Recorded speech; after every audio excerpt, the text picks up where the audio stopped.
Buongiorno, ben ritrovati, buona domenica 18 settembre. In primo piano oggi la cronaca, perché c'è stato un assalto in una sala slot a Oderzo. Armati di pistola hanno rapinato l'esercizio pubblico Bar Central Park presso il parco commerciale Stella a Oderzo. Il colpo è avvenuto ieri intorno alle 22. I tre malviventi, travisati con passamontagna, di cui uno armato di pistola, hanno minacciato le due dipendenti presenti facendosi consegnare i pochi spiccioli di fondo cassa. Poi hanno intimato alle due donne di aprire l'adiacente sala slot dello stesso titolare del bar. Qui si sono diretti verso la cassaforte ed hanno asportato la somma di 6.000 euro circa. I rapinatori poi si sono allontanati facendo perdere le tracce. Nessuna persona fortunatamente è rimasta ferita sul posto. Per le ricerche dei malviventi, i carabinieri del nucleo operativo della compagnia di Conegliano, quelli della tenenza di Oderzo. Per ora non c'è nessuna notizia per quanto riguarda i rapinatori. Le indagini sono in corso per identificarli. In queste ore saranno anche visionate le immagini delle telecamere di sicurezza. Ed ancora in nottata a San Fior, in via Europa, presso il supermercato Panda Market, ignote hanno scardinato la porta d'ingresso principale, si sono introdotti all'interno ed hanno asportato il fondo cassa quantificato in 1.000 euro circa ed una piccola cassaforte non a muro con all'interno qualche migliaia di euro. Indagini ovviamente in corso sul posto, per sopralluogo e primi accertamenti i carabinieri della compagnia di Conegliano. Ed ora invece parliamo del Covid, lo facciamo con, lo vedo già sul nostro schermo, Francesco Venazzi, direttore generale dell'ULSS 2 Marca Trevigiana. Buongiorno. Buongiorno a lei, buongiorno a tutti. Dunque, partiamo dalle vaccinazioni, perché insomma è passata una settimana, qualche giorno. C'è ancora qualche persona incerta sulla quarta vaccinazione, più che altro sul tipo di vaccino, perché qualcuno ancora continua a chiedere i vaccini vecchi e non quelli nuovi che coprono quelle che sono le varianti di oggi. Sì, noi oggi abbiamo il nuovo vaccino, il bivalente, che copre Omicron 1 e naturalmente il Delta. Abbiamo circa 200 persone, 150-200 persone al giorno che fanno la vaccinazione. Chiaramente però c'è ancora un po' di riluttanza e noi speriamo di spingere affinché le persone possano ovviamente vaccinarsi, debbano vaccinarsi, soprattutto le persone fragili, gli over 80, che ovviamente hanno bisogno di proteggersi, perché ricordo a tutti ancora abbiamo qualche ricovero in ospedale, abbiamo 35. Si è bloccato il collegamento, vediamo se riusciamo a ripristinarlo. Intanto, in attesa che si ripristini il collegamento col dottor Venazzi, vi presento l'ospite che ci ha raggiunto qua in studio, Paola Roma, presidente della conferenza dei sindaci dell'ULSS 2 Marca Trevigiana. Buongiorno. Buongiorno Daniele, buongiorno a tutti. Vediamo se riusciamo a ripristinare il collegamento. Si parlava di vaccinazioni, poi parleremo anche col direttore generale della questione delle scuole. Anche lì una settimana iniziata, qualche caso si è verificato, insomma cercheremo anche di capire come sarà questo autunno un po' per tutti. Ma parliamo invece con Paola Roma del caro bollette, perché è un'altra delle questioni più dibattute in questo momento. Ci sono dei fondi proprio per disabili e per il centro anziani. Sì, allora su questo sono le necessità che abbiamo anche declinato all'interno dell'incontro con ANCI proprio avvenuto la scorsa settimana. C'è una necessità che sicuramente deve essere ben chiara. Abbiamo i servizi per disabili, che appunto non sono solo i centri diurni in cui trovano risposta alcune famiglie, ma anche tutta la parte delle residenzialità. I costi sono soprattutto legati al gas, alla corrente, al servizio di lavanderia, perché ricordiamo che vengono utilizzate sia cooperative di tipo B che anche aziende private rispetto a questo, oltre alla situazione ovviamente dei progetti che fanno attraverso i nostri comuni e che quindi ci permettono di dare delle risposte verso quello che sarà poi il progetto di vita. Quindi sicuramente questa è una categoria sulla quale noi sindaci ci stiamo molto concentrando, perché sia per la parte dei disabili che per la parte appunto dei servizi per anziani, ma anche per le comunità per minori, diventano dei costi importanti. Lo ricordiamo perché, vedendo anche il direttore che saluto, ci troviamo in situazioni in cui ovviamente a livello di bilancio del sociale le amministrazioni non hanno solo a carico il sociale dei comuni e quindi collegato alle famiglie, le risposte puntuali e precise, ma anche tutti quei fondi che eroghiamo all'azienda sanitaria per i servizi anche delegati, tra cui rientrano anche questi. questi. Quindi sicuramente la nostra volontà è quella di far sentire, ovviamente attraverso anche l'ANCI, questa necessità del territorio che parte proprio all'interno di questo. Dei fondi invece sono arrivati per quello che riguarda la parte dei minori. Questo in particolare l'abbiamo richiesto a gran voce anche con il direttore da parte del nostro territorio, rispetto a quella risposta da dare all'assistenza scolastica con la figura dell'educatore. Effettivamente sono arrivati questi fondi che all'interno della nostra provincia ovviamente si evidenziano e si andranno a declinare proprio in questa progettualità sperimentale, che ringrazio l'assessore Lanzarin perché con una DGR di febbraio ha permesso di partire in sperimentazione. Questo ci permette di dare delle risposte anche per l'assistenza scolastica più ampie. Fondamentalmente questi fondi serviranno proprio per lo sviluppo dell'educatore, ma anche per rispondere a tutte quelle ore che ci chiedono ovviamente le famiglie e che naturalmente vanno strutturate. Quindi questa è stata una volontà che con il direttore all'interno della conferenza dei sindaci si è portata avanti, perché vengano destinate appunto a questo progetto collegato appunto alla figura dell'educatore. Ecco, poi ritorneremo anche a parlare di questo. Io ho visto il direttore generale, non so se riusciamo, eccolo qui, direttore, siamo tornati in onda, stava parlando delle vaccinazioni, dei vaccini, stava dicendo appunto che ancora c'è un po' di scetticismo nel insomma, provare questo nuovo vaccino. Sì, assolutamente. Abbiamo spiegato, come dire, la partecipazione da parte degli utenti, in particolare gli over 80, che sono le persone fragili. Sono niente, non mi sentite, vero? No, io non la sentiamo bene in questo momento, direttore. Chiedo scusa perché non riesco, essendo in macchina in movimento.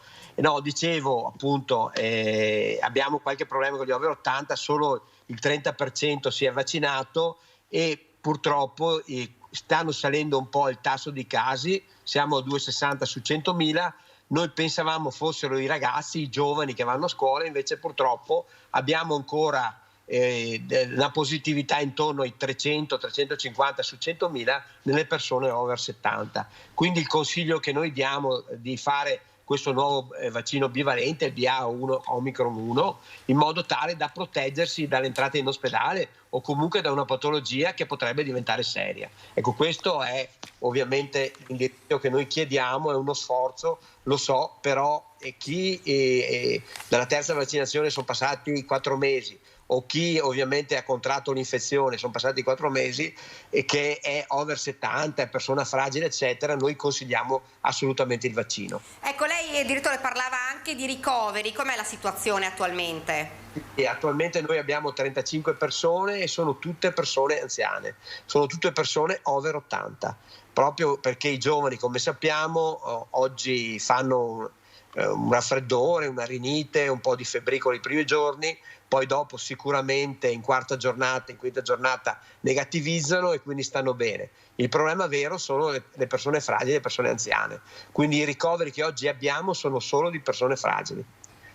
Ecco, direttore, abbiamo avuto un'estate insomma con un'ondata di Covid insomma importante e tanti insomma sono stati i contagi.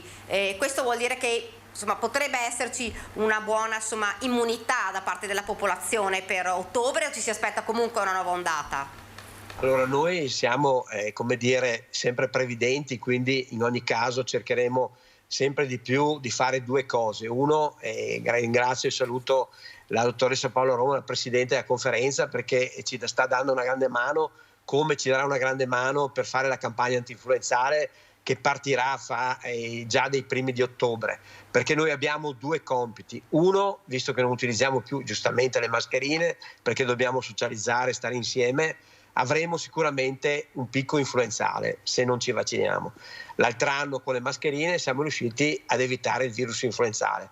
Quest'anno, se non ci vacciniamo, avremo sicuramente persone anziane e persone fragili che entreranno in ospedale, come succedono tutti gli anni, e come in tutti gli anni succede, l'influenza purtroppo porta anche a qualche decesso. Quindi una grande campagna vaccinale di sensibilizzazione, che ringrazio già i sindaci, che faremo insieme in modo tale da portare più gente possibile a vaccinarsi per l'influenza, ma anche ovviamente a vaccinarsi per il Covid le persone cosiddette fragili. Ecco, credo che in questo modo riusciremo a superare sicuramente l'inverno, evitando di avere ospedali ancora una volta con persone ricoverate e quindi un po' in difficoltà, perché ricordo a tutti quando abbiamo persone ricoverate o per l'influenza o per il Covid, i posti letto vengono occupati giustamente per queste patologie e il resto, e quindi visite specialistiche, interventi chirurgici, eccetera, che non sono urgenti, vengono rallentati. Noi stiamo recuperando, nonostante le risorse umane che abbiamo, non troviamo i medici, ormai è risaputo, io lo ribadisco sempre, si hanno difficoltà di trovare specialisti perché purtroppo non ce ne sono. Il grido d'allarme oggi, come avete visto sui giornali, è arrivato anche dai privati. Non è che i privati siano fortunati rispetto a noi, anche i privati non trovano medici, quindi un momento di difficoltà, per cui fare la vaccinazione antinfluenzale e fare la vaccinazione anti-Covid significa proteggersi e contemporaneamente lasciare posti letto negli ospedali per le persone che hanno bisogno per altre patologie. Ecco, lei diceva, direttore, campagna vaccinale che partirà già i primi di ottobre, quindi ormai prossima. Sì, prossima, adesso i vaccini arriveranno, ma noi dobbiamo fare una grossa campagna di informazione, spiegando alle persone che vaccinandosi anche per l'influenza ci si salva la vita, perché questo è, perché quando si diceva tempo addietro che i morti che avevamo purtroppo per l'influenza gli anni scorsi erano comunque numerosi nelle persone fragili, questo varrà ovviamente anche per quest'anno se non ci vacciniamo. Quindi una campagna di sensibilizzazione importante, e ribadisco, ringrazio i sindaci perché sono un viatico fondamentale per convincere le persone, perché i sindaci sono i leader, sono i stakeholder importanti della loro comunità, quindi se i sindaci mandano il messaggio, sicuramente è un messaggio più forte del nostro, quindi un messaggio di convincimento che deve andare nei confronti delle persone fragili, delle persone over 65, degli anziani, di tutti quelli che hanno patologie, quindi anti-influenzale e anti-Covid. Ecco, direttore, per quanto riguarda invece la vaccinazione Covid, adesso ci sono gli over 60, ovviamente le persone fragili, quelle che hanno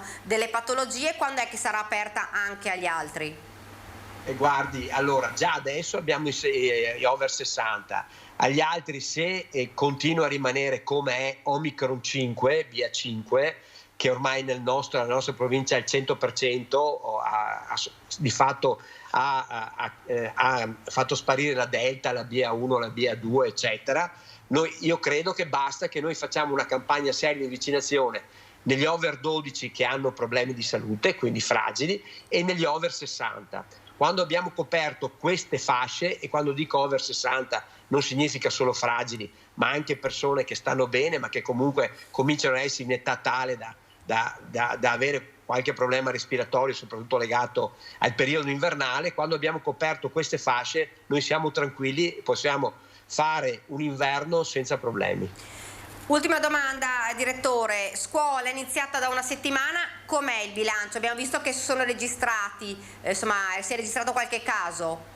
Io direi molto bene, guardi, sono quei 5-6 casi al giorno. Se io ricordo un anno e mezzo fa, dove avevamo 100-150 ragazzi al giorno con anche sintomatologie importanti, oggi diciamo che stiamo andando benissimo. Devo dire che anche in classe si sono capiti diciamo sono capite le regole, tant'è che i ragazzi che hanno un po' di raffreddore usano le mascherine, quindi da questo punto di vista diciamo che stiamo andando molto bene, non abbiamo un significativo incremento di positività e questo è un segnale importante, e questo va nella logica di dire sì, dobbiamo anche cominciare a pensare di essere liberi di lavorare, di fare le nostre attività, di andare a scuola, di socializzare con gli amici, evitando ovviamente i brutti periodi di lockdown. Credo che grazie alla vaccinazione siamo giunti a questo. L'importante è che quando il sistema sanitario propone la vaccinazione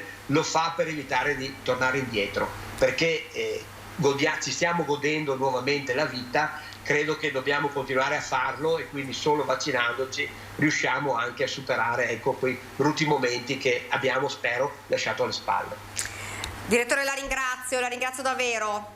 Grazie a voi, saluto veramente col cuore la Presidente Roma e buona giornata a tutti voi. Grazie, buona giornata, direttore. Grazie, arrivederci.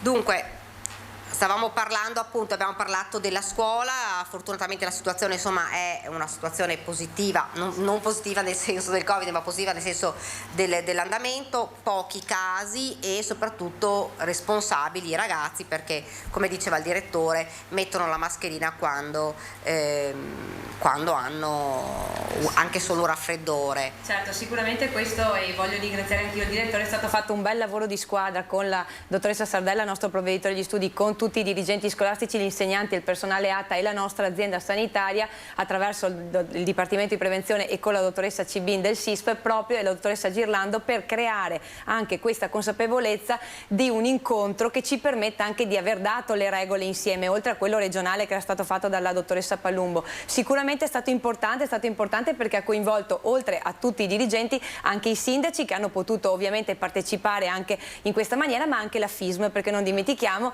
che attraverso questa modalità abbiamo potuto mettere insieme non solo gli istituti pubblici ma anche quelli delle scuole paritarie ed è un importante viatico. Ci siamo ripromessi proprio di rivederci anche rispetto a questo perché le buone prassi vanno ripercorse e questo ci ha permesso anche di intervenire nei momenti particolari. Sicuramente è importante il portale di Azienda Zero della Regione del Veneto dove vengono registrati anche le situazioni e i casi particolari. Ovviamente c'è la mail del SISP che è stata data a tutti gli istituti e proprio c'è ancora il referente Covid all'interno di questi che appunto può contattare i nostri servizi dove vengono chieste alcune informazioni, il nome della scuola, la situazione che si era venuta a creare proprio per continuare a dare questo tipo di supporto. Oltre a questo, sempre grazie al direttore dottor Benazzi che ringrazio, sono state date anche le disposizioni per le aereazioni all'interno delle classi, proprio perché riprendendo la normativa ministeriale, chiaramente anche rispetto ai costi che i sindaci avevano e dovevano sostenere, perché ricordiamo che tenendo le finestre aperte sempre ci sono dei costi energetici ai quali dovremo anche andare incontro, quindi è stato anche specificato le modalità e i modi in cui attuare questo tipo di protocollo proprio con documentazione dell'azienda sanitaria che ringrazio anche soprattutto relative al cambio d'ora e le buone pratiche che sono state ovviamente riprese in mano proprio per condividere questo tipo di intervento. Ritengo che appunto all'interno dell'azienda sanitaria e ovviamente con la parte della scuola e per la parte anche della disabilità, perché abbiamo anche tutta quella parte di fragilità che viene affrontata assieme al provveditore degli studi, credo che il lavoro di squadra ci sia sempre stato, stia continuando ad andare in questo verso e chiaramente le problematiche man mano che emergono siamo qui per lavorare insieme e cercare appunto di intervenire anche rispetto a questo. Anche per gli autobus, ecco magari Daniela su questo intervengo, proprio perché abbiamo ottenuto anche la stessa situazione che c'è anche negli autobus pubblici, quindi l'utilizzo ovviamente della mascherina in via appunto in omologazione a quanto appunto era stato previsto per il trasporto pubblico, ma sicuramente non si sono evinti particolari fenomeni in questi giorni di inizio scuola. Ecco, una domanda, molti, l'abbiamo detto prima con il direttore generale, ci sono stati molti casi, molti contagi, anche se fortunatamente i ricoveri sono rimasti abbastanza stabili durante l'estate e adesso la gente si chiede, avendo avuto il Covid, quando una persona che ha avuto il Covid può fare il vaccino? Allora, sicuramente questo dipende da soggetto a soggetto, anche perché stiamo parlando che nel momento in cui il cittadino si rivolge ovviamente ai centri vaccinali ha una prima anamnesi da fare attraverso un medico e quindi diventa fondamentale anche capire se ci sono delle patologie, se queste sono di un certo rilievo e come appunto diceva il direttore, al momento proprio le categorie individuate sono proprio quelle fragili, non possiamo dimenticare tutta l'attività e ringrazio gli operatori, gli ospiti ma anche tutta la parte dirigenziale dei centri servizi e delle strutture per la disabilità, perché chiaramente è stato un lavoro di squadra di tutti, quindi ritengo che sotto questo aspetto diventi fondamentale capire da soggetto a soggetto come si sia verificata la situazione. Chiaramente un punto di interesse diventa ovviamente per le situazioni delle fragilità, come diceva il direttore non possiamo anche dimenticare tutti quei servizi dei diurni, perché ci ricordiamo che era stato sottoscritto con le famiglie un progetto insieme proprio di corresponsabilità per cercare ovviamente di dare delle risposte, quindi credo che soprattutto per questi aspetti sia fondamentale appunto attenzionare e avere la massima attenzione anche da parte nostra e dei territori. Credo che quindi sotto questo aspetto sia necessario verificare di caso in caso attraverso ovviamente il proprio medico di base, ma sicuramente il medico che troviamo ai centri vaccinali, che ovviamente è a disposizione anche per questo, oltre che per le ultime anche certificazioni per quel che riguarda anche le votazioni proprio in vista, e quindi ringrazio tutto il personale perché oltre a questo anche i punti che il direttore ha lasciato proprio all'interno anche delle situazioni dei centri vaccinali diventa fondamentale anche per le certificazioni certificazioni di persone che non possono essere trasportate o che chiaramente hanno determinate situazioni di fragilità. Sotto questo aspetto, insomma, è diventata anche un'opportunità appunto per dare delle risposte immediate. Ecco, e un'altra delle problematiche che si sono riscontrate quest'estate è stata la West Nile. Non ci bastava il Covid, abbiamo avuto un incremento di questi casi con ovviamente le punture della zanzara. Dalla scuola è partito un progetto pilota. Sì. Paola, di cosa si tratta? Sì, allora ne parliamo oggi di West Nile tra le altre cose, visto che è l'ultimo giorno che appunto come Regione Veneto era stato dato per la sorveglianza anche rispetto ai nostri territori, quindi diventa importante farlo proprio perché questo progetto che parte insieme appunto al provveditore degli studi con la parte appunto degli insegnanti, il SISP, in particolare l'azienda US 2 e la conferenza dei sindaci, si è andati a strutturare un progetto pilota per quanto riguarda la formazione ai ragazzi. Credo che questo sia fondamentale perché lo vediamo come le buone prassi insegnate già ai ragazzi siano fondamentali per trasmettere il messaggio ai genitori, ma anche di più anche ai nonni. Questo riguarda proprio tre tipi di fasi. La prima fase, che è appunto quella che coinvolge proprio i 3 distretti nell'individuare le scuole che appunto parteciperanno a questo tipo di informativa che verrà fatta ovviamente in via sperimentale in tutti e 3 i distretti della nostra azienda ULSS. Tra le altre cose diventa anche fondamentale tutta quell'attivazione di peer education. Lo facciamo già per i ragazzi, quelli appunto gli nostri ragazzi e adolescenti, che attraverso anche il nostro Dipartimento di Prevenzione, in particolare la parte di promozione alla salute, diventa fondamentale proprio per trasmettere anche tra pari queste buone pratiche che passano appunto dall'utilizzo delle pastiglie che i comuni danno, che forniscono, dove vanno a essere recuperate, le modalità appunto di smaltimento delle acque che si trovano magari nei sottovasi, tutte queste buone prassi, e ovviamente si arrivi poi alla formulazione di un materiale anche informativo che permetta a questo proprio di avere una valutazione proprio a 360 gradi sul territorio. Quindi ringrazio davvero il SISP, in particolare il dottor Borsembiante e il dottor Gentili, ma anche la dottoressa Russo, perché con questa modalità sicuramente vogliamo dare anche una connotazione nel nostro territorio di prevenzione ai ragazzi, quindi un'attività preventiva che si svolgerà sicuramente ovviamente nei primi dell'anno a venire, quindi nei primi di gennaio, e che permetterà, perché adesso faremo appunto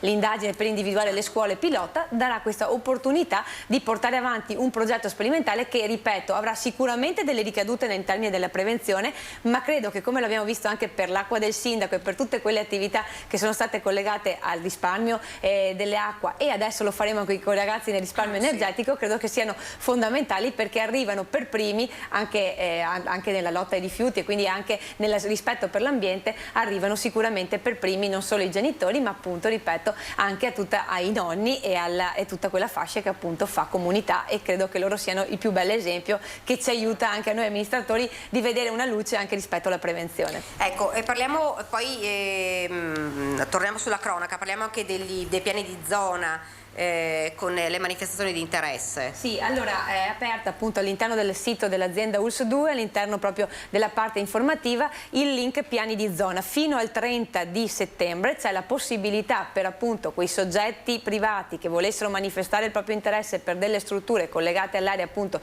disabilità, minori e non autosufficienza, di poter manifestare il proprio interesse.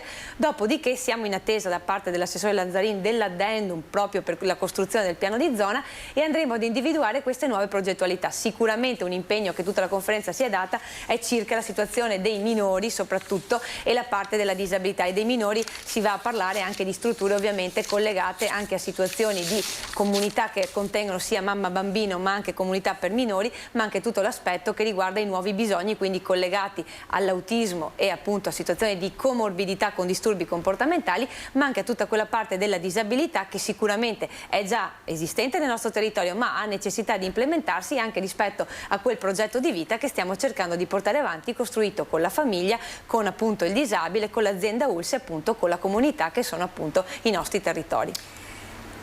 Poi Paola, continueremo a parlare anche di politica, lo farà invece come Lega e non come Presidente della Conferenza dei Sindaci. Io però prima vorrei darvi 2 notizie di cronaca. Che per salvare, questo nel Vicentino, per salvare il proprio cane un 27enne è caduto lungo una scarpata, rimanendo ferito, è scattato l'allarme, è stato salvato scusatemi, dagli uomini del soccorso alpino, è accaduto nella notte sull'altopiano di Asiago. Il soccorso alpino di Asiago, assieme a un'ambulanza dei e un'ambulanza e i vigili del fuoco a Velo di Lusiana, dove il 27enne di Marostica si era fatto male nel tentativo di recuperare il proprio cane, e a dare l'allarme era stata la ragazza che era con lui. Scendendo in una ripida scarpata, il giovane infatti era scivolato ed aveva sbattuto la testa a terra. Il ragazzo è stato recuperato, è stato portato in ospedale, così come è stato anche recuperato il cane, una femmina di Doberman che era rimasta bloccata in fondo al dirupo. E da ancora una notizia insomma strana a Venezia, non tanto per il fatto quanto per la tempistica, perché una donna si era persa da 20 giorni, si era persa fra le calle di Venezia, era andata con il marito, una donna finlandese, e secondo i quotidiani proprio locali la donna è stata ritrovata poi a Padova 20 giorni dopo la sua scomparsa, ricoverata, portata in caserma, è stata identificata, è stato avvisato il marito, e mentre questo si organizzava per tornare in Italia, perché era ovviamente ritornato in Finlandia, la donna è stata affidata all'assistenza del personale delle strutture dei servizi sociali padovani. Questa è dunque la notizia. E torneremo a parlare, lo faremo anche durante il nostro dibattito politico fra qualche minuto, torneremo a parlare del caso dello studente invece che è morto purtroppo durante uno stage in un'azienda del veneziano, e noi però sentiamo anche le parole di un'altra mamma che ha perso il proprio figlio durante un incidente sul lavoro. È stato, dice, come rivivere quell'incubo, dice la mamma di Mattia Battistetti, l'operaio 23enne morto nell'aprile 2021 a Montebelluna. Questi poveri ragazzi vengono spesso lasciati soli. Proprio i familiari di Mattia domani pomeriggio questo pomeriggio saranno in presidio davanti alla fabbrica di Noventa, perché davanti alla fabbrica ci sarà un presidio, un sit-in organizzato proprio da Unione Popolare, e ci sarà anche la mamma di Mattia. Vediamo il servizio. È stata quella di un pianto disperato, perché ogni volta che succedono questi drammi ricollego al dramma che è successo a noi, e ho pensato subito a questo giovane ragazzo, 18 anni, che ha lasciato la sua vita ancora prima di intraprendere un lavoro. Ho pensato alla sua famiglia e ho pensato che è tanto duro andare avanti per tutti. Come gettare sale su una ferita che non si rimargina, che non si può rimarginare. Davanti alla tragedia del 18enne Giuliano De Seta, morto travolto da una pesantissima lastra di ferro in un'azienda di Noventa di Piave, Monica Michelin è ripiombata in quel maledetto 29 aprile 2021, quando suo figlio Mattia Battistetti, 23 anni appena, perse la vita in un cantiere di via Magellano a Montebelluna. Simile la dinamica: Mattia venne schiacciato da un carico di impalcature che si trovava agganciato a una gru. In attesa dell'apertura del procedimento, il 26 gennaio 2023 in tribunale a Treviso per omicidio colposo, Monica con il marito Giuseppe e la figlia Anna hanno intrapreso una battaglia per la sicurezza sui luoghi di lavoro che riguarda anche i percorsi di alternanza e di stage. Questi poveri ragazzi vengono buttati nei cantieri, vengono proprio senza nessuna formazione, senza nessuno che gli dia una mano, che li segua. Perché? Perché per il dio denaro bisogna produrre, produrre e produrre. Questa è la parola chiave. Non interessa sicurezza, non interessa vita umana, l'importante è produrre, che ci siano soldi e guadagno. Anche per questo la famiglia Battistetti nelle prossime ore sarà a Noventa per il presidio indetto da Unione Popolare con Luigi De Magistris. A noi non interessa la politica, dice Monica, ma sono tra i pochi che non ci hanno abbandonato. Noi avevamo la casa piena di gente appena è successa la tragedia. Tutti erano disposti ad aiutarci, chi faceva borse di studio per Mattia, chi organizzava gli ingressi nelle scuole. Sono spariti tutti, e la nostra battaglia, la nostra croce ce la stiamo portando avanti da soli o con pochi che ci aiutano. E da sabato prossimo in Biblioteca Comunale a Montebelluna si aprirà una mostra proprio in memoria di Mattia, aperta a tutti fino al 9 di ottobre. Sarà un modo per riflettere sulle morti bianche, ancora tante, troppe, e rivolgere un pensiero anche a Giuliano, l'ultima vittima di una strage che non deve rimanere silenziosa. Il collegamento è sempre a mio fratello, che purtroppo di troppo tempo non c'è più, e penso anche ai familiari di quell'altra persona, di quell'altro ragazzo che soffrono come noi e tutte le persone che comunque purtroppo hanno il nostro stesso dramma. Prima di andare in pubblicità, poi ovviamente di quello che è accaduto, di questa ennesima tragedia sul lavoro, ne parleremo nel corso del nostro dibattito politico fra qualche minuto. Prima i dati del bollettino regionale: sono 1753 i nuovi casi di Covid-19 in Veneto, 497 in meno di quelli registrati ieri, che porta il totale dei contagi in regione a 2.234.066. Il dato, come sempre nel fine settimana, è viziato da una minore registrazione dei dati sui casi processati. Vi sono poi 3 vittime, con il totale dei decessi che arriva a 15.442. Calano invece i casi attualmente positivi, che sono 34.832 con un meno 312. Negli ospedali calano di poco, meno 7 i ricoveri in area non critica, che sono ora 477, e salgono a più 1 invece quelli in terapia intensiva, arrivati a 18. Ed ora ci fermiamo, qualche istante di pubblicità, poi torniamo nuovamente in studio.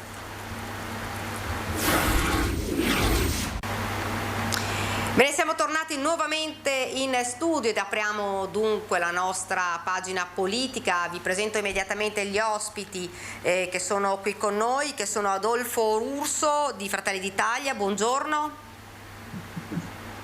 Grazie, buongiorno a tutti. Buongiorno. Sono Montagnano. Marco Simeonato di Unione Popolare. Buongiorno. Mi sente? Perfetto. E Michele Zuin, coordinatore di Forza Italia Venezia. Buongiorno.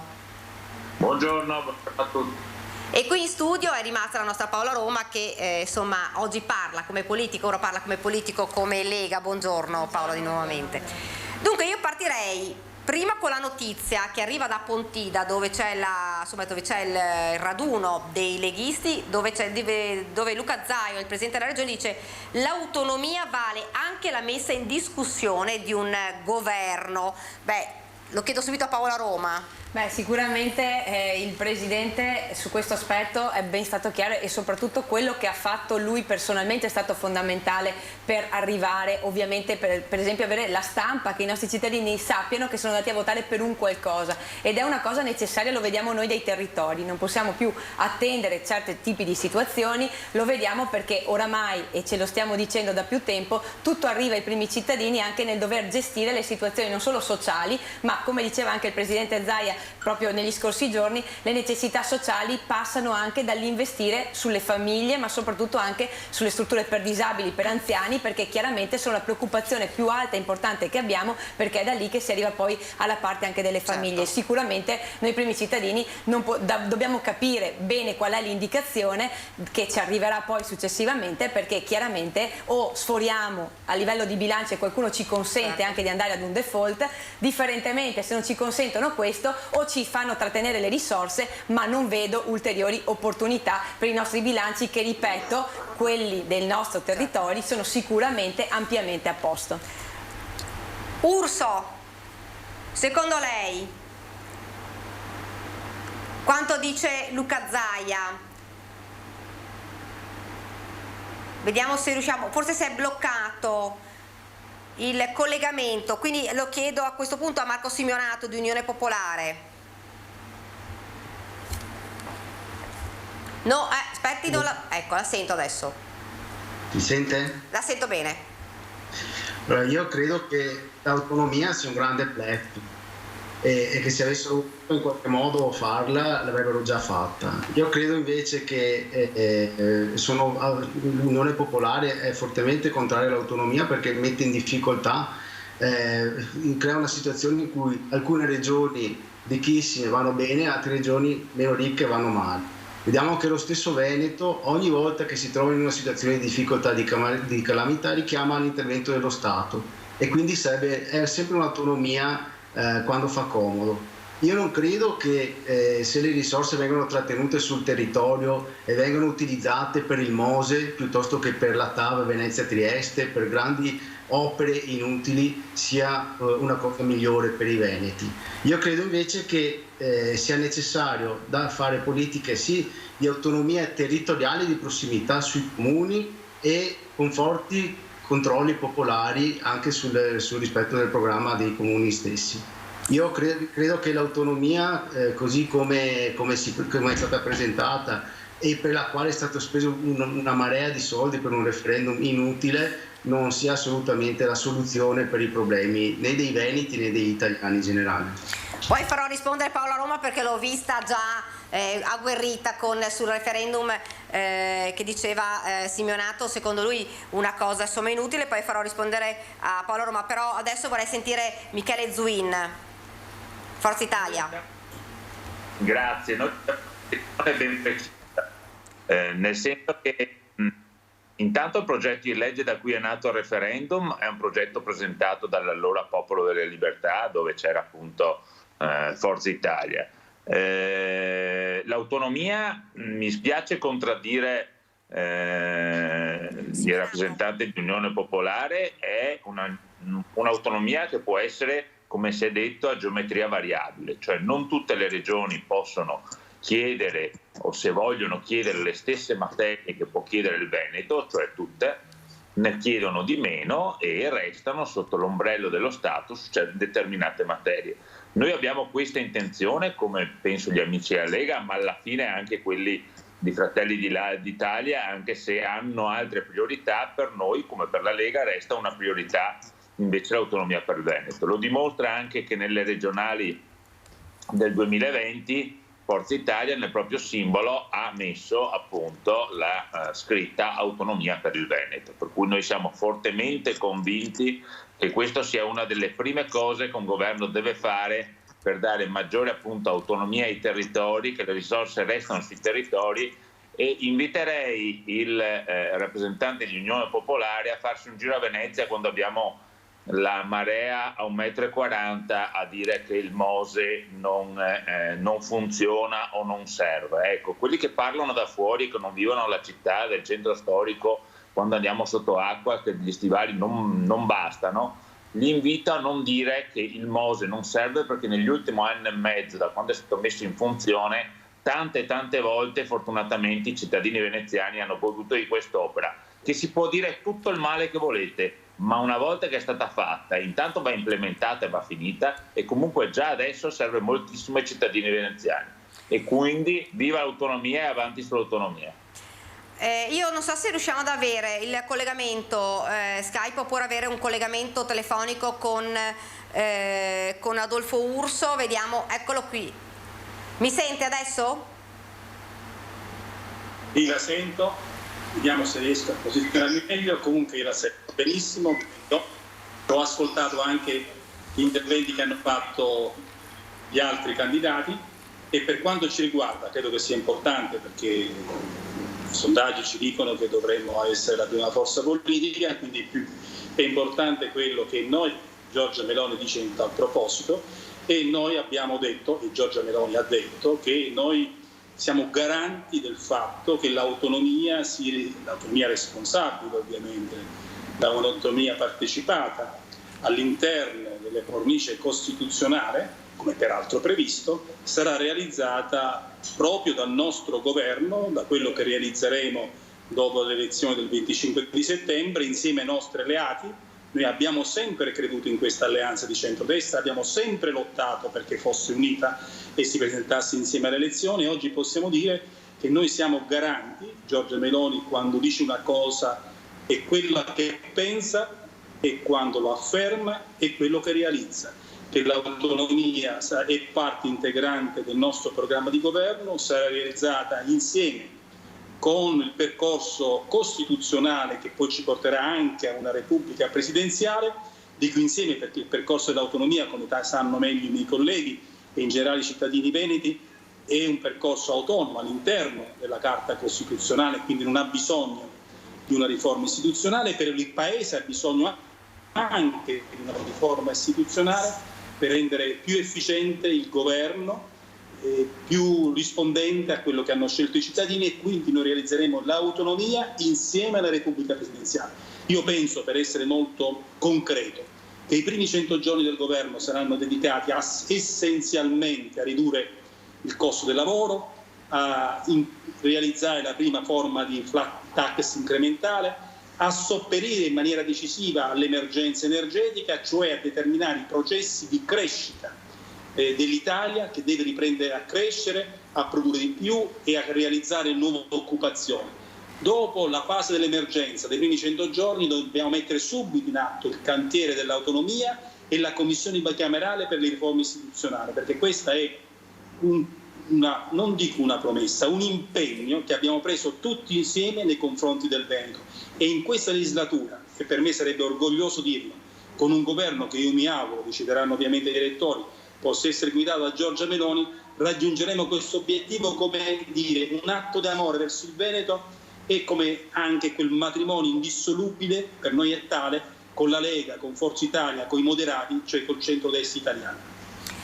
Grazie. E Paolo Roma voleva rispondere a Simeonato in brevissimo, poi magari chiedo a Simeonato se vuole commentare qualcosa, perché poi c'è una notizia che arriva anche da Monza, perché ovviamente c'è stato anche il raduno del Partito Democratico e con Letta che fa delle dichiarazioni. Paola. Sì, io credo che sia importante dire che chi è andato a votare abbia avuto il diritto di poter avere una scheda dove si evince che ha votato per un qualcosa, e il rispetto di quello che vogliono i cittadini è quello che poi vengono dalle porte di noi sindaci, che siamo i primi sul territorio a dare delle risposte. Quindi credo che sicuramente non capire che è fondamentale ascoltare questa cosa, credo che vuol dire non avere la conoscenza del territorio. La invito a verificare per esempio due cose importanti che ci stanno a cuore, come l'istruzione per esempio per quello che riguarda le scuole paritarie che abbiamo noi in Veneto, in alcune altre regioni ma non in tutte, che sono una risorsa, e non dobbiamo costruire scuole nuove ma aiutare quelle esistenti, che sono le paritarie, che ci risolvono molti problemi. E per esempio per la parte dei disabili, vedere cosa significa nel nostro Veneto avere strutture per disabili, per anziani, per non autosufficienti, per minori, situazioni che ci sono in alcune regioni, e le assicuro che sono alcune, perché anche nell'altro ruolo di Presidente della Conferenza dei Sindaci abbiamo verificato come non ci siano dappertutto e siano disposte necessarie a livello sociale e sanitario insieme, perché non può essere solo sanitario,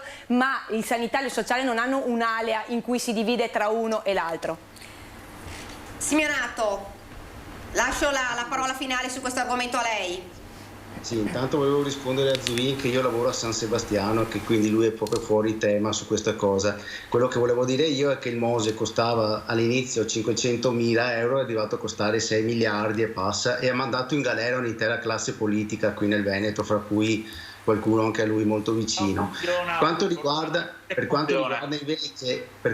invece la collega della Lega, io credo che la soluzione ai problemi della disabilità non passi per l'autonomia, e che io inorridisco a sentire che si vada ancora avanti a parlare di scuole paritarie. Io credo che la scuola debba essere pubblica e che i finanziamenti devono arrivare alla scuola pubblica, ma non c'entra nulla con l'autonomia, c'entra con la volontà politica di favorire le istituzioni scolastiche pubbliche. E credo che l'autonomia sia, ripeto, un grande bluff a cui i veneti hanno creduto, ma che non porterà a nulla di buono, e che se aveste voluto lo avreste già potuta fare, perché siete stati al governo, siete stati voi al governo. Chi la doveva fare se non voi? Ci sono i giorni qua, giorni in attesa del governo per l'autonomia, sono non so quanti, non lo vedo dallo schermo, ma 1792 giorni, ecco. Perché non l'avete fatta finora?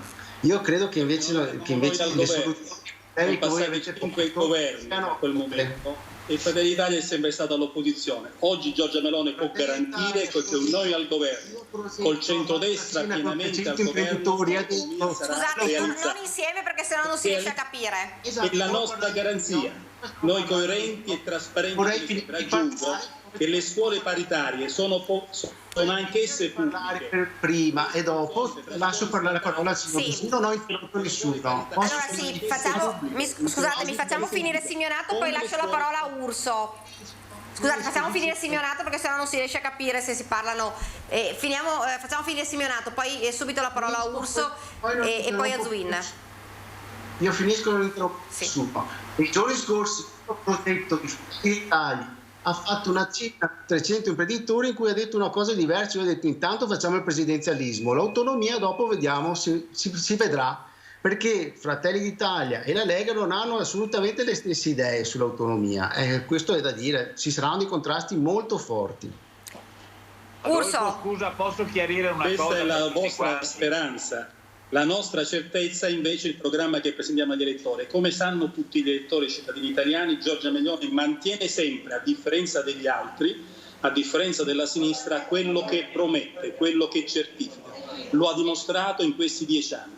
Laddove ha governato sempre la sinistra in qualche misura, in 11 anni, 10 anni è stata al governo con gli uni o con gli altri, noi mai. E noi garantiamo che l'autonomia all'interno del percorso istituzionale, che è parallelo del presidenzialismo, anche perché, lo dicevo prima, lo sanno tutti ovviamente, tranne qualcuno, una cosa è una riforma costituzionale che prevede la doppia lettura del Parlamento e semmai anche il referendum, altra cosa l'autonomia, che non riguarda il percorso costituzionale perché è all'interno della Carta Costituzionale. Aggiungo che quello che dicevo prima, le scuole sono tutte pubbliche. Anche quelle paritarie sono pubbliche. La differenza è tra scuole statali e scuole invece che non sono statali, ma sono tutte pubbliche. E io credo che sia giusto che la famiglia possa mandare i propri figli nella scuola che preferisce. Questa è una forma di libertà e anche questa autonomia. L'autonomia che cos'è se non far prevalere il concetto della sussidiarietà? Laddove si può far meglio lo si faccia lì. E io credo che questo è importante all'interno di una cornice statuale che noi dobbiamo rafforzare, anche perché abbiamo problemi importanti in questo momento. Pensiamo soltanto alla guerra che la Russia ha scatenato in Ucraina o alla sovranità energetica che dobbiamo realizzare producendo energia senza ideologia, senza paraocchi ideologici nel nostro paese, con tutte le forme energetiche possibili, tecnicamente, tecnologicamente possibili.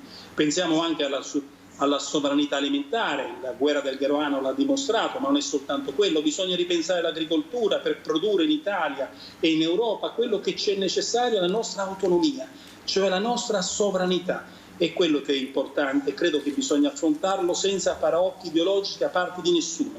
Le cose concrete che servono al Paese noi le realizzeremo, siano esse state considerate nel passato di destra, di sinistra, non ha importanza. Quello che è importante è l'interesse nazionale e su quello dobbiamo concentrarci tutti. Autonomia insieme al presidenzialismo. È ovvio che la tempistica è diversa, quella dell'autonomia è più veloce di quella del presidenzialismo, ma tutte e due le cose noi le faremo in questa legislatura, perché è importante che il Paese sappia che il governo guidato da Giorgia Meloni mantiene gli impegni con il Paese e con il territorio. Zuin. Non faccio altro che ribadire che nonostante i nostri detrattori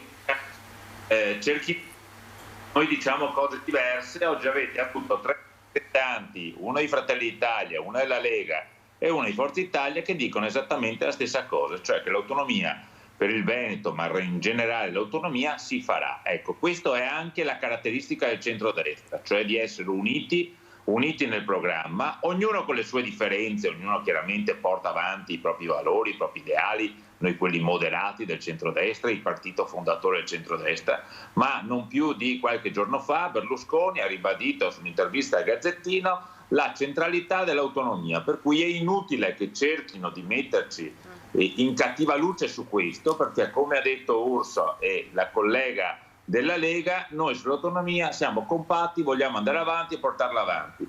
Alla domanda perché non l'avete fatta prima, guarda, prendo la parola per conto della Lega, ma come pensate di poter che si potesse fare un'autonomia in quel momento su un governo traballante che chiaramente non prevedeva questo nel programma? Il vero passo in avanti sull'autonomia si farà quando il centrodestra, dopo il 25 settembre, andrà al governo dell'Italia. Ecco, io su questo proprio prendo la parola perché ci sono le parole di Letta che dice: non c'è nessun destino che è già scritto, se noi vogliamo che questo destino cambi, e noi lo vogliamo, lo ha detto il segretario del PD Enrico Letta dal palco dell'evento promosso dal partito a Monza, parlando dell'esito delle elezioni del 25 settembre. Dice: sta a noi cambiare il destino del nostro paese. Dunque nulla è scritto, e su questo prima vorrei sentire Simeonato. Chiedo scusa, ma non ho capito la domanda. Ecco, ormai si dicono tante cose, il centrodestra insomma sta volando. Letta oggi dice invece, dal palco di Monza, dice nessun destino è stato ancora scritto e se vogliamo cambiare il nostro destino spetta a noi farlo. Nei sogni non possono cambiare il destino, quello sogni di non dormendo.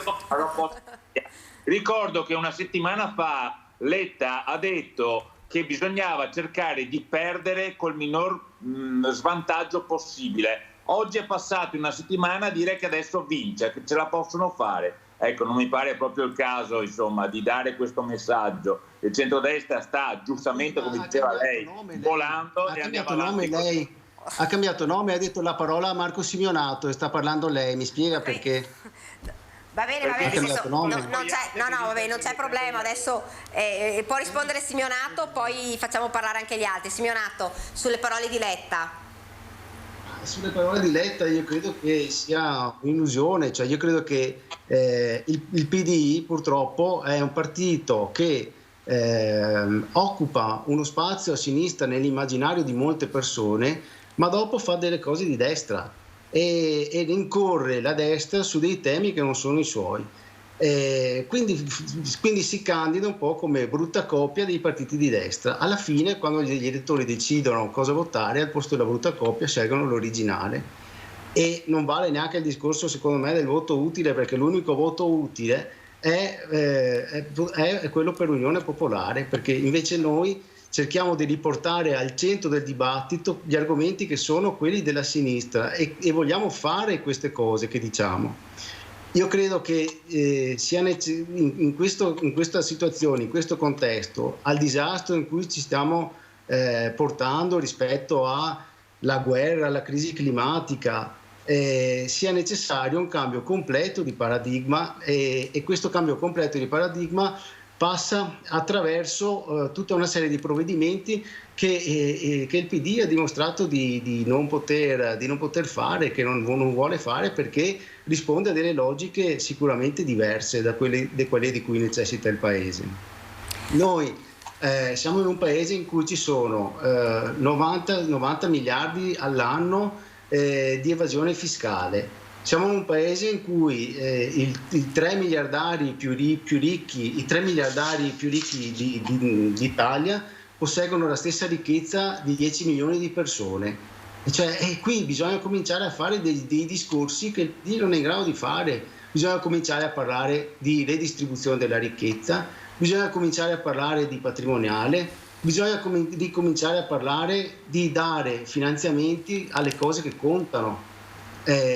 Bisogna smetterla con le grandi opere, con TAV, Ponte di Messina e quant'altro, bisogna mettere in sicurezza il territorio, perché tutti quanti stiamo vedendo cosa succede con i cambiamenti climatici, cosa è successo nelle Marche. Certo. Piangiamo i morti, però cosa abbiamo fatto finora per fare qualcosa su questi temi?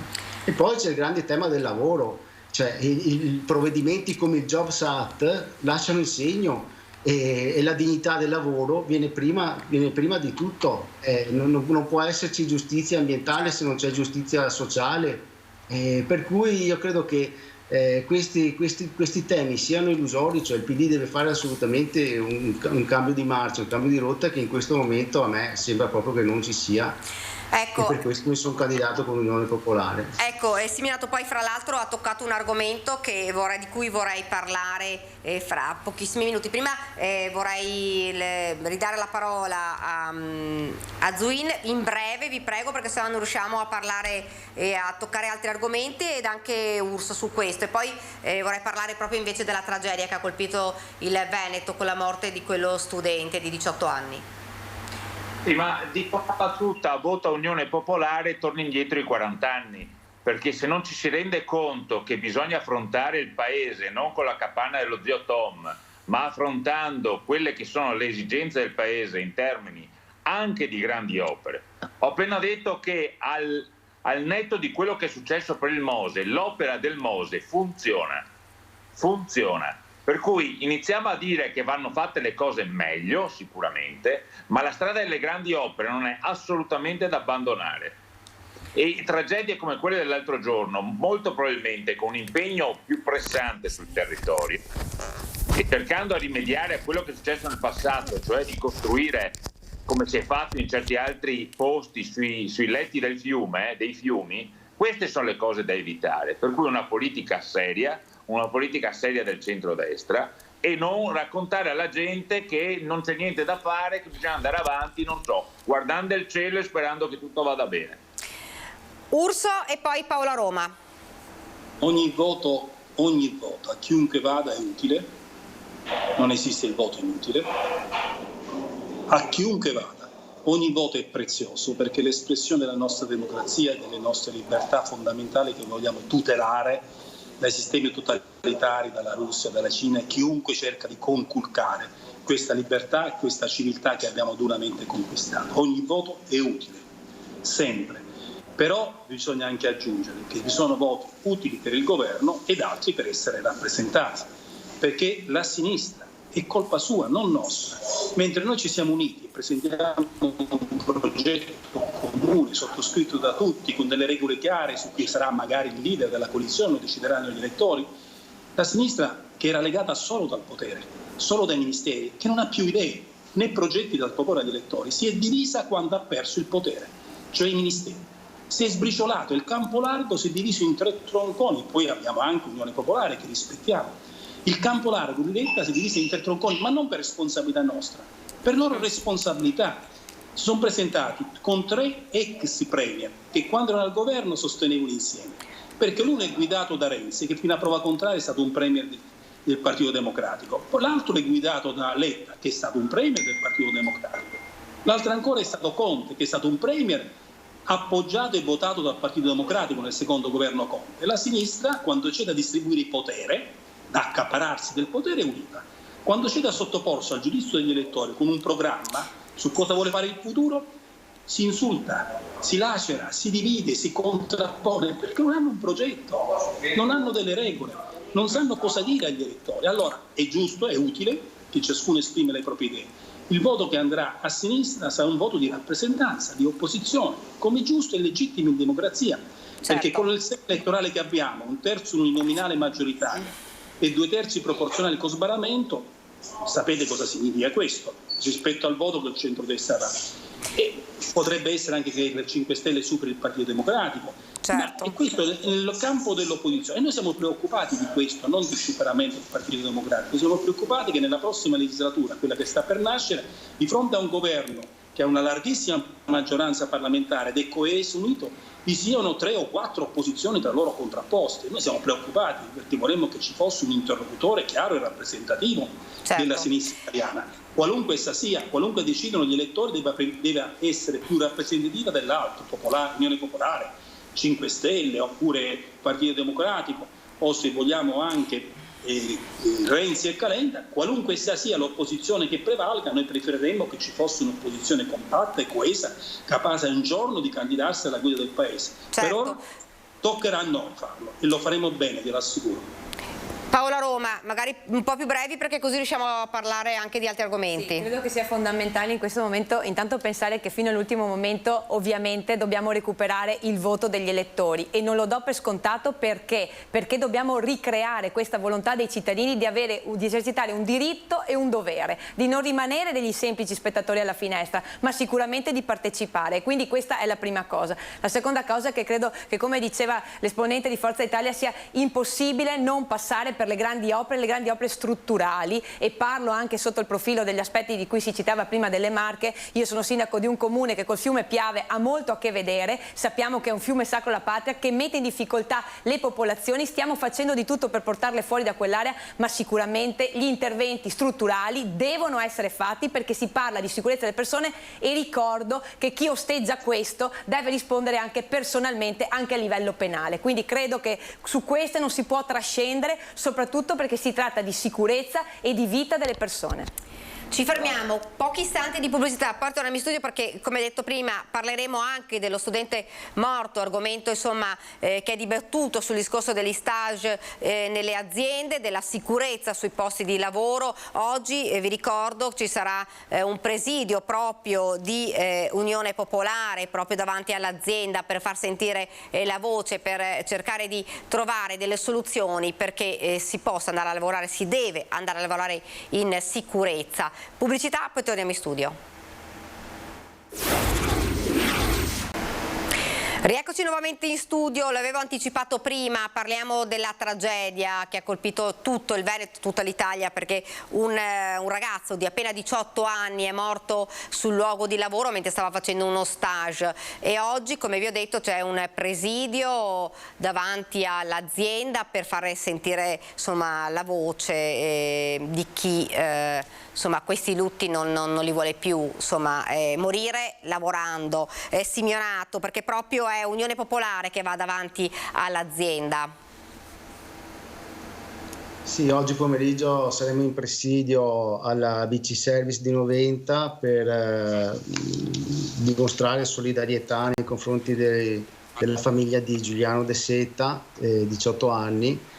Cioè io sinceramente ho un figlio di 16 anni, ho i brividi a pensare a questa cosa perché non si può morire così, non si può morire in questa maniera e credo che bisogna assolutamente trovare delle soluzioni diverse. Noi al primo punto del nostro programma abbiamo ricompensare e rispettare il lavoro, ma abbiamo anche ridare dignità all'istruzione. Ecco, io penso che questi due punti vadano di pari passo perché ridare dignità all'istruzione secondo me significa abrogare e eliminare completamente l'alternanza scuola-lavoro che ha fatto dei disastri. Ci sono almeno 3 famiglie che piangono questo provvedimento legato a una riforma della scuola.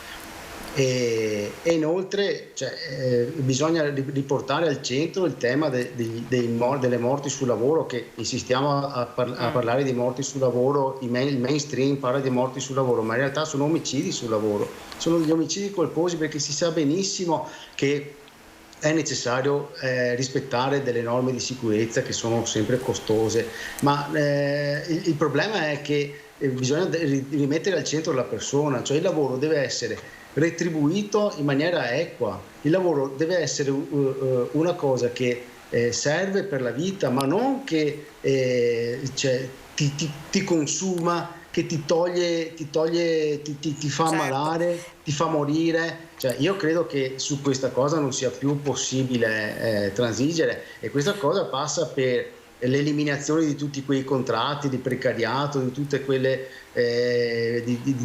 innovazioni deleterie, mortifere che sono state introdotte. Ci vuole un contratto nazionale di categoria per tutti, ci vogliono contratti a tempo indeterminato e ci vuole stabilità e dignità nel lavoro. Simeonato, in brevissimo però, si dice insomma, che però l'alternanza scuola-lavoro è dare la possibilità ai ragazzi, agli studenti di provare cosa significa lavorare, di vedere insomma proprio dal vivo cosa significa il lavoro. Secondo lei quindi andrebbe modificato o addirittura tolto?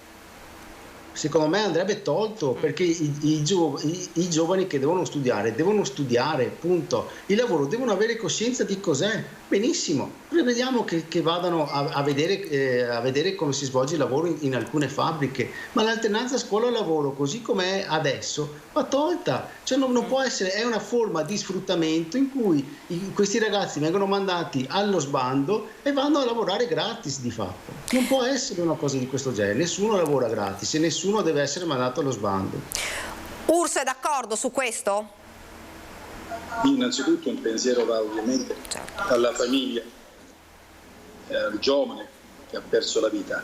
Lo dico perché i miei figli oggi sono molto grandi, i miei figli hanno 42 e 41 anni, ma già allora io ero un esponente parlamentare e i miei figli cominciarono a lavorare entrambi a 18 anni, l'uno andando a Londra, frequentando l'università e nel contempo svolgendo un'attività lavorativa che gli consentiva di lavorare e di mantenersi a Londra, e l'altro in Italia entrò anch'esso in un giornale, in quel caso di periferia, e il ricordo è che mio figlio purtroppo una notte, tornando a casa da quel giornale, sbandò con l'auto e finì fuori strada, e noi per ore non sapremmo che fine avesse fatto. Chiaramente ero fuori Roma, l'angoscia era terribile, capisco tutto ciò, e capisco d'altra parte io stesso, mio padre era un imprenditore, aveva un'azienda, e per insegnarmi la fatica del lavoro tutte le estati mi portava in azienda svegliandomi alle 6 di mattina per lavorare. Avevo 14, 15, 16 anni, 18 anni. Quindi lei Chiaro, il figlio dell'imprenditore, ma lavoravo in mezzo agli operai, per capire la fatica del lavoro. Allora il lavoro è quello che noi dobbiamo dare ai nostri giovani, non i redditi di cittadinanza, il lavoro, perché è il modo per gratificarsi, è il modo per crescere, per avere soddisfazione nella vita, per essere liberi dalla necessità e quindi liberi anche dagli aiuti dello Stato o della famiglia. Questa è la nostra aspirazione. Poi è chiaro, all'interno di questo vanno rispettate le regole, le regole e le legalità, e noi dobbiamo farlo, ma non cancellare questa possibilità che si ha di formarsi mentre si studia. L'ho fatto anch'io, l'hanno fatto i miei figli, è giusto che sia così, è una speranza per tutti, e così come quello della flessibilità nel lavoro. Il primo decreto, che è stato un errore gravissimo, che ha bloccato il Veneto, è stato quel cosiddetto decreto dignità, che fu realizzato dal primo governo Conte, e noi dicemmo da subito quella è la strada sbagliata, perché così si blocca il mercato del lavoro, la possibilità di crescere del nostro paese.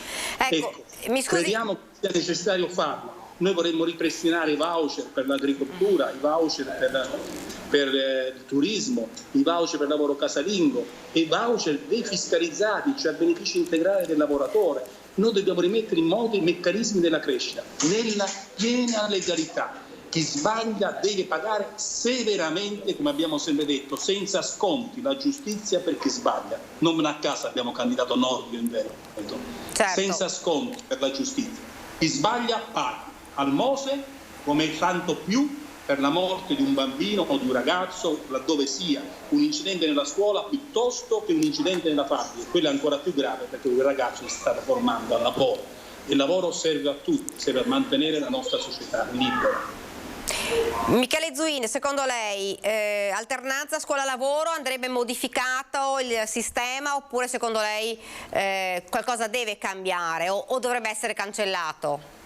No, cancellato assolutamente no, perché la contraddizione di Simeonato di volere il tempo indeterminato per tutti e il fatto che per mettere le persone a tempo indeterminato devi anche formarle. È giusto, come diceva Urso, che vada fatta una formazione, assolutamente giusta, e anche proprio in età scolare, diciamo, perché è importante che, uno, capiscano cosa vuol dire il lavoro, due, inizino a capire come si fa a lavorare.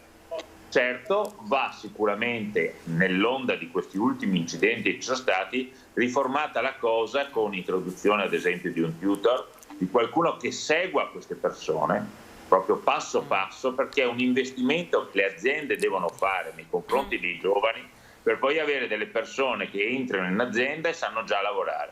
Però va fatto in una maniera diversa, non puoi lasciare giovani così a, diciamo così, toccare macchine pericolose, o comunque che non sono pericolose ma vanno adeguatamente seguiti dall'azienda. L'azienda deve investire nei giovani, investire nella formazione per poi avere i futuri lavoratori. Chiaro che è completamente diverso dal reddito di cittadinanza, per cui noi come Forza Italia siamo per il lavoro, per la gente che si forma, per i giovani che entrano nel mondo del lavoro e danno il proprio apporto positivo da giovani nel lavoro. Paola Roma. Allora, intanto la vicinanza della famiglia, prima cosa. La seconda cosa è che sicuramente l'alternanza scuola-lavoro è fondamentale, la ritengo fondamentale anche per quanto riguarda le amministrazioni, perché vengono anche da noi a fare dei tirocini formanti. Sicuramente le aziende hanno a cuore i propri dipendenti, ma per poter aiutare le aziende ad avere questo tipo di intervento, l'alternanza scuola-lavoro va modificata, come anche tutta la parte dell'istruzione, e su questo siamo tutti d'accordo, perché quello che era il mondo dell'istruzione anni fa fa sicuramente non è al passo con quello che sono le esigenze attuali anche dei giovani. Lo ricordo perché anche all'interno delle scuole abbiamo diverse difficoltà con i giovani che stanno cercando di superare anche rispetto alla situazione Covid che è stata vissuta, problemi collegati alle dipendenze, problemi collegati proprio con lo stare insieme, problemi nel confrontarsi anche con la persona adulta, quindi credo che vada riformata con un aiuto sicuramente più strutturato, con dei corsi di formazione che già in sicurezza fanno le aziende, ma garantirle anche attraverso l'alternanza scuola-lavoro per questi ragazzi che si avvicinano, ma va presa per mano tutta la situazione del mondo dell'istruzione in maniera seria e, ripeto, al passo con le attuali esigenze dei ragazzi. Ricordo i 2 anni che hanno anche vissuto all'interno di una situazione pandemica devastante. Simeonato, il fatto di avere ad esempio, come diceva Zwin, un tutor accanto a questi ragazzi nell'azienda potrebbe essere secondo lei una soluzione? Io mi ripeto, è inutile dire che l'alternanza scuola-lavoro va modificata se non si riesce a garantire che le aziende rispettino tutte le norme di sicurezza. Noi viviamo in un paese che ha 1300 morti sul lavoro l'anno. Voi volete mandare i ragazzi qui? Bisogna garantire che questo numero vada a zero. Quando questo numero andrà a zero, io sarò d'accordo sull'alternanza scuola-lavoro. Fino a quel momento io non voglio che mio figlio vada in una giungla di questo genere, perché invece di assumere il tutor per l'alternanza scuola-lavoro non assumiamo 1 milione di ispettori del lavoro che vanno a verificare le aziende che sono in regola e quali no. No, guarda che io non voglio far assumere nessuno all'interno dell'azienda, deve esserci la responsabilità. Non ho deciso di assumere nessuno, non sono i tutor che vuoi tu del reddito di cittadinanza. Secondo lei non c'è un tutor verso che si Paola occupa dello Roma. studente? Scusate, una cosa solo volevo aggiungere rispetto a quando si fa riferimento alle situazioni dei contratti, proprio lo diceva prima il rappresentante, di situazioni difformi anche rispetto a quanto vengono pagati e anche rispetto a situazioni del mondo della cooperazione. Parliamo anche di cooperative di tipo B che ci gestiscono servizi per i disabili. Credo che ci deve essere il coraggio di denunciare, perché nel momento in cui si denunciano determinate situazioni si prendono dei provvedimenti, perché parlare per luoghi comuni non funziona così. Sappiamo quello che fanno per il nostro territorio e penso che lo sappia benissimo anche lei, ma a livello di Stato centrale rispetto a questo, che è una difficoltà importante che viviamo per l'aspetto sociale, quella che la situazione va anche denunciata in questi casi, perché sicuramente, e le parlo per il nostro territorio, le organizzazioni sindacali lo stanno già facendo per quello che serve portare avanti, ma va fatto in maniera strutturata per tutti quanti. Urso, sentivo che stava rispondendo. No, dico, bisogna capirci bene, non è che tutti gli italiani possono avere il reddito di cittadinanza, c'è bisogno che qualcuno lavori e io credo che sia importante questo. Dicevo prima, i miei figli hanno cominciato a lavorare a 18 anni, forse perché erano consapevoli che anch'io a 15 anni andavo in fabbrica da mio padre. Il lavoro è formativo, è chiaro che bisogna dare tutte le garanzie, ancora di più, ed è utile e necessario questa riflessione da parte di tutte le forze politiche, ma il lavoro, senza il lavoro non si vive, è il lavoro che gratifica l'umanità. E noi dobbiamo riprodurre una cultura del lavoro di questo Paese, cultura del lavoro legittima, ovviamente, cultura del lavoro garantita dalle leggi e quindi investire di più sulla sicurezza. Ma si può investire di più sulla sicurezza se allarghiamo la base occupazionale, se le imprese crescono, se crescono le entrate fiscali per lo Stato. È la crescita che distribuisce la ricchezza, non lo Stato che crea il reddito. È la crescita che permette l'occupazione ed è l'occupazione che permette la libertà dalle necessità. E anche da dipendere da qualcuno, perché un giovane che dipende a 20, a 30, a 40 anni, ancor più non più giovane, dallo Stato, è un giovane che si avvilisce, è un operaio che non riesce a fare quello che vorrebbe fare. È un imprenditore, autonomo, professionista, non cambia, tutto lavora la sua stessa dignità. Io credo che questo sia il compito che noi abbiamo, restituire dignità al lavoro, restituire gli italiani al lavoro, far crescere il nostro Paese. Questo ci rende tutti più liberi. Oggi è importante capire che noi dobbiamo garantire la produzione in Italia. Io nell'attuale lavoro di Presidente del Comitato parlamentare per la sicurezza della Repubblica ho preteso che l'estensione della Golden Power, cioè del potere che il governo ha di intervenire a limitare interventi o investimenti ostili di acquisizione di imprese italiane, fosse estesa. 4 anni fa riguardava solo la sicurezza e la difesa, oggi riguarda anche persino la filiera alimentare, sanitaria, l'energia, perché noi dobbiamo tutelare le nostre imprese e il nostro lavoro dalle attività e dalle ingerenze straniere che oggi sono più gravi che mai. Ci fa capire anche la guerra del grano, quanto importante sia tornare a produrre agricoltura e beni agricoli nel nostro paese e nella nostra Europa. Si può farlo se insieme lavoriamo in questa direzione. Per questo io mi auguro, e il dibattito di oggi è stato molto civile anche con chi ovviamente non la pensa come noi, che ci sia un confronto sano nel Parlamento e un confronto costruttivo tra le forze politiche anche in campagna elettorale. Ecco, perché il nostro Paese ha bisogno di sentirsi più unito e ha bisogno di costruire insieme il futuro per le nuove generazioni, altrimenti non ripartirà nemmeno la natalità. I nostri figli come possono pensare a fare a loro volta figli in un clima in cui di questo tipo, in cui c'è sfiducia sul futuro, in cui la gente spera soltanto la reddito di cittadinanza perché non ha altra occasione di produrre? No, in questa Italia io non mi riconosco e credo che non si riconoscono i cittadini italiani che vogliono lavorare in un clima ovviamente di legalità, nel rispetto delle regole, e che vogliono produrre per se stessi e per gli altri. Siamo quasi al termine, quindi vorrei dare la parola di nuovo a tutti quanti per un giro veloce. Altro tema importante, l'abbiamo detto, su questo insomma un po' siete d'accordo tutti, caro bollette, la prima cosa da fare, qualsiasi governo sia di sinistra o di destra, è quello di trovare delle soluzioni, perché le famiglie e le imprese sono davvero allo stremo. Facciamo con Zuin e subito dopo Simeonato. Ma è una cosa epocale, nel senso che una cosa così dopo la pandemia poi non se la immaginava nessuno.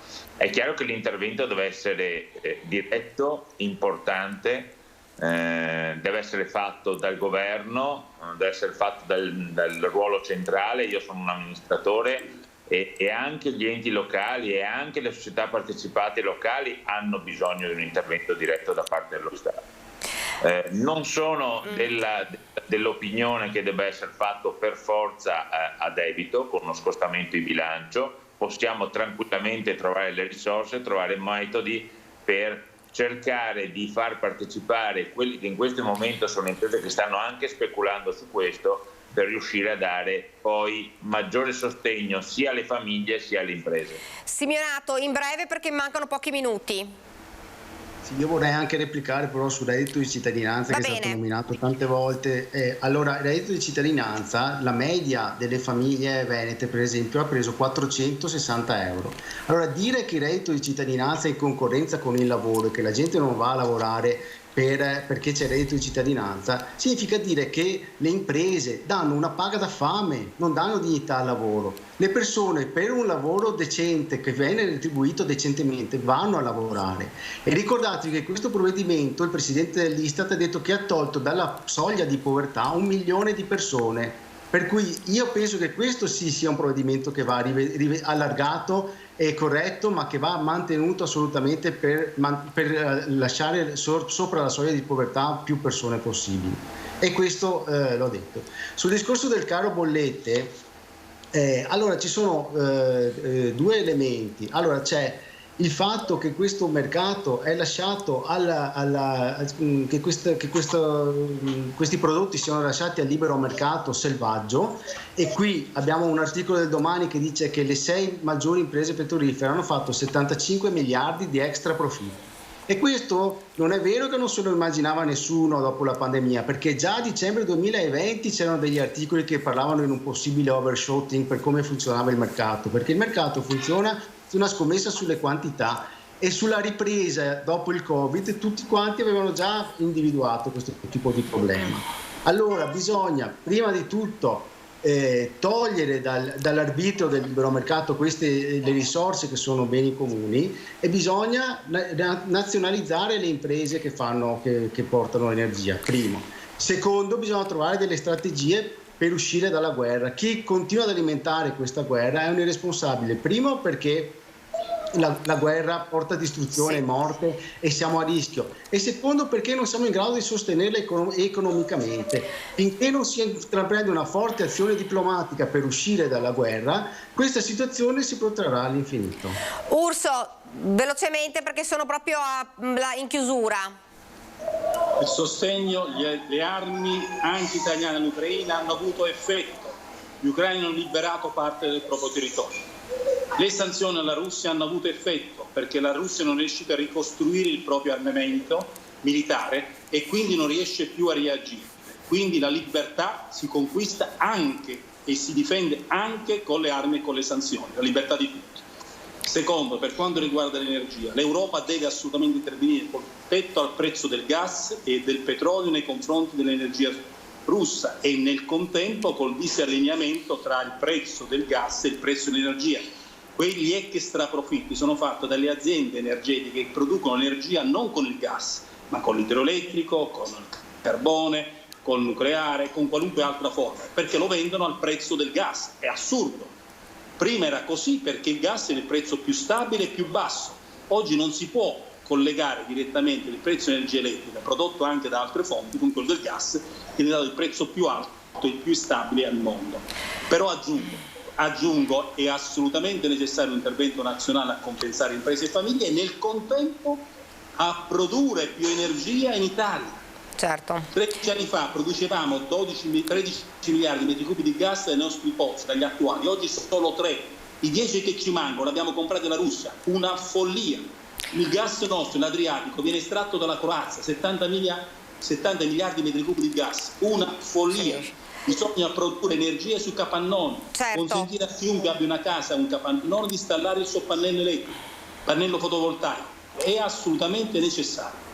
Paola Roma, velocissima perché siamo proprio... Aggiungo famiglie, sicuramente imprese, ma sicuramente anche i comuni, perché i comuni sono i primi che devono aiutare le famiglie sotto questo aspetto, che si prendono cura del sociale, del sanitario, di tutte le strutture della disabilità e degli anziani di cui parlavamo prima, ma soprattutto abbiamo tutta la parte dello sport che è necessario, delle strutture sportive e soprattutto anche per quello che riguarda anche l'istruzione e tutta la parte degli asili nido, perché non possiamo pensare di lasciare le famiglie da sole e sicuramente queste sono le criticità importanti che abbiamo assieme alle nostre associazioni, quindi i comuni fanno parte di questo grosso trade union tra tutto quanto il territorio.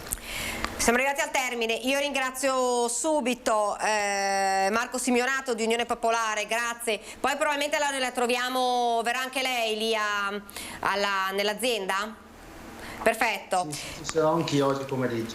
Grazie davvero, grazie a Marco Simeonato, grazie a Adolfo Urso di Fratelli d'Italia, grazie davvero per essere stato con noi e per aver accettato l'invito. Non c'è più. E anche grazie a Michele Zuin, non so se c'è anche qua, Michele Zuin, grazie di Forza Italia. Grazie davvero. Ringrazio anche Paola Roma per essere stata con noi tutto questo tempo, insomma, per aver parlato della parte sanitaria ma anche della parte politica. Grazie davvero. Daniela, grazie a tutti e grazie anche ai colleghi. Io non so, siamo arrivati al termine, a me non rimane che lasciarvi le nostre previsioni del tempo e darvi appuntamento a domani per la nostra prima edizione. Grazie davvero, arrivederci.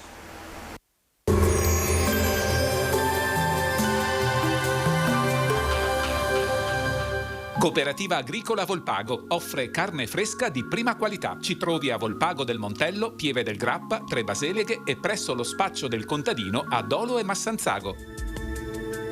Benvenuti al meteo. Pressione atmosferica in rapido aumento, dunque bel tempo, assaggio d'autunno però con clima fresco. Il dettaglio di domenica 18 settembre. Sul Veneto avremo un ampio soleggiamento, cielo in prevalenza sereno o poco nuvoloso, a parte locali addensamenti più probabili in montagna, in particolare sulle Dolomiti, ma in genere senza precipitazioni. Temperature minime in calo, comprese tra 6 e 11 gradi, massime in lieve aumento invece tra i 22 e i 23 gradi all'incirca. Spostiamoci ora sul Friuli Venezia Giulia, su pianura e costa cielo sereno con venti di brezza, sui monti nuvolosità variabile ma senza piogge. Temperature minime tra 8 e 14 gradi, massime sui 20-21 gradi. Infine spostiamoci sul Trentino Alto Adige, dove di fatto avremo ben poche novità. La domenica inizierà con qualche annuvolamento, ma con il passare delle ore il sole sarà via via più presente. Temperature minime intorno ai 10 gradi, massime infine sui 22 all'incirca. Dal meteo per ora è tutto, vi auguro un buon proseguimento in nostra compagnia.